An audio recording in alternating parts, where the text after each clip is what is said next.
All right, great. Well, it's a pleasure to be here. And as Eric said, yes, I quite enjoy going back to the university and doing a class.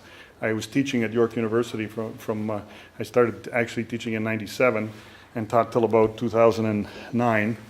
And I was teaching MBA while the students were actually older than me when I first started, which was very interesting. And what I found was it was important for me to show them that they might have something to learn.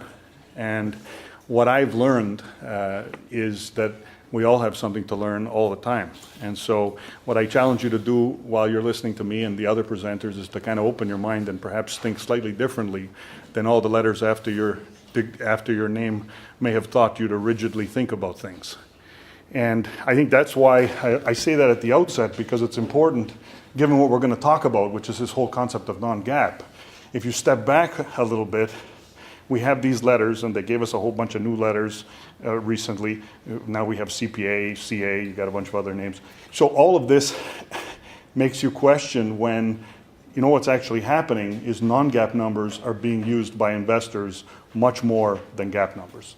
In fact, so we've been working on this study for a number of years, and in fact, so as of the 2007 numbers, if you look at the percentage of TSX 60 companies that the consensus earnings estimate on Bloomberg is based on the non-GAAP metric, in Canada, that's 70% of the TSX 60. That's down from 80% the year before.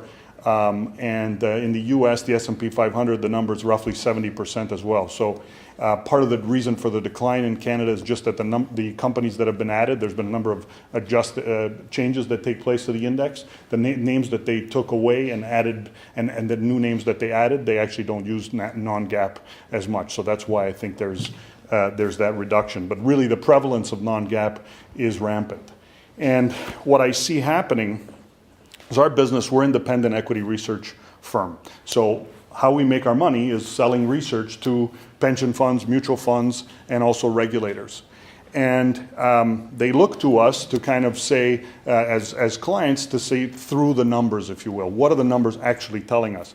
And what we find too often is that investors really get lulled into following the non-GAAP. And the non-GAAP is great because if you think about it, we have our GAAP numbers, which are audited and there's standards and so on. And then, if that doesn't fit the story of the company that the company is trying to sell to its investors, well, then they'll just create this other narrative, if you will. We have this textbook numbers, and they basically will spend most of their time looking at these non-GAAP numbers. And that is the key, is becoming a problem because, and I think you're going to start to see the impact of this. And if it hasn't been mentioned yet, there's a groundswell of legal activity where the non-GAAP numbers are actually being used as part of the claim. Where the investors basically are saying, we listened to your adjusted cash earnings, we had listened to your or operating cash flow number or adjusted operating cash flow number, and you misled us with this number. So I think as these claims or these cases come through court, I think it'll have repercussions on what auditors and what companies do.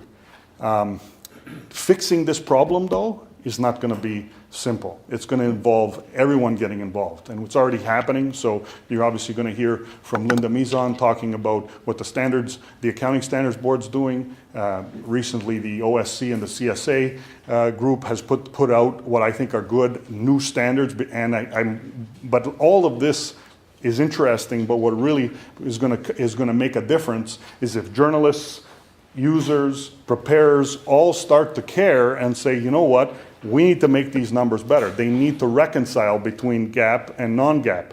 And the problem is, based on our analysis, some 35 or so percent to 40% of the TSX 60 companies don't even follow the previous standards. So you need stronger enforcement, but the best enforcement is actually users calling companies and saying, this is not good enough information. If you don't give me better information, I'm not going to buy the stock.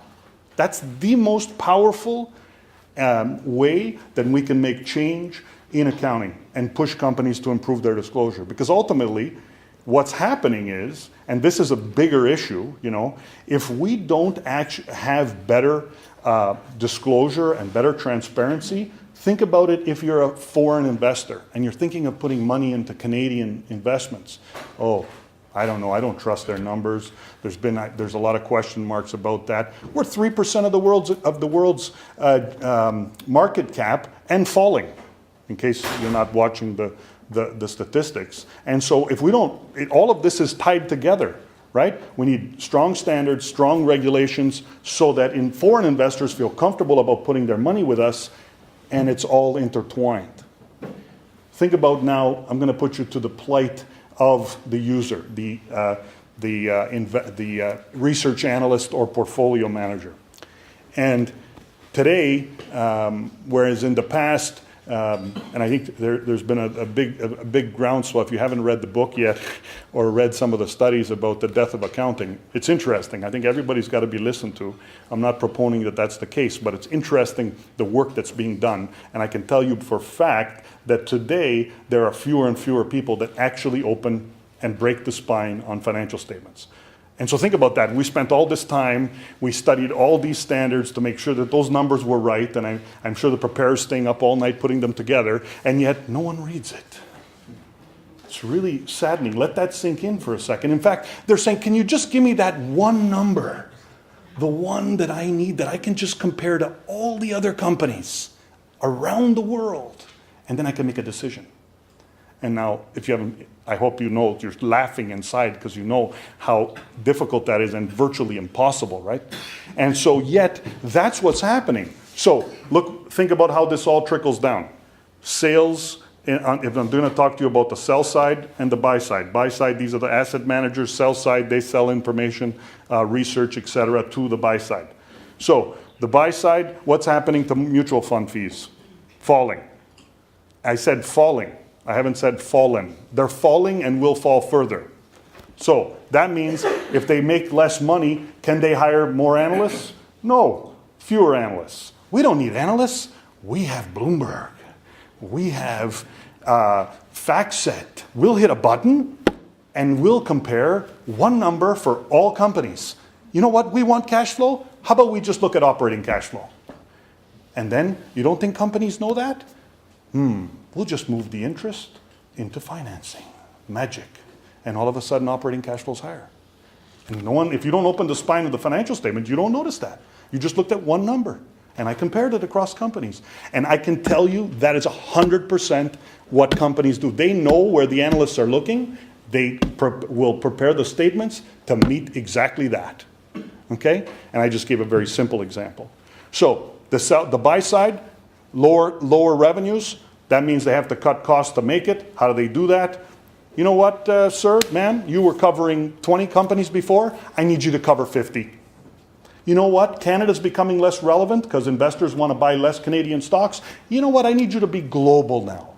I need you to cover the global consumer space. So now this poor analyst has to not just cover our Canadian grocers, but has to cover the US ones as well so that they can continue to have a job. And trying to do that, if you know how long it takes to actually read a financial statement and understand it, this is putting significant pressure on that business. Sell side, what's happened to costs of commissions? Come down to a fraction of a penny. Gone are the days when research or trading commissions, where there used to be 4 and 5 cents a trade on the institutional side. And today it's a fraction of a penny. In fact, if you provide liquidity to the market, they'll give you back money. Okay? So understanding how this all fits together, you need to understand all the players and all their motivations and incentives. Sell side needs to make lots of money. Analysts don't want to make less than $500,000, less than $1 million. They're getting used to it, though, I can tell you that.